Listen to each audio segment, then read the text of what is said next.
ভাই, আপনি কি আমাকে সামনে নামাই দিতে পারবেন? সামনে নামাই দেবো, সমস্যা নাই, কিন্তু আপনি এত রাতে এই জায়গায় কি করেন? আমি এই জায়গায় একজনের জন্য অপেক্ষা করতেছিলাম। মানে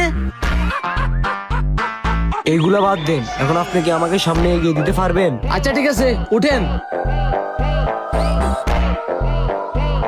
কিন্তু আপনি তো কইলেন না আপনি এত রাতে এই জায়গায় কি করতেছিলেন। অপেক্ষা করতেছিলাম। কার? আমার বউ। ও আচ্ছা, উনি কি মরে গেছে? আমার বউ তো মরে নাই, মরছি তো আমি। আমার কি তুই পাগল পাইছস? তুই মরে গেছিস গা, তার মানে তুই ভূত। আমি ভূত। মিয়াও, তুই ভূত? আচ্ছা তাহলে গায়েব হয়ে দেখা। কে বলছো তোরে ভূত গায়েব হতে পারে?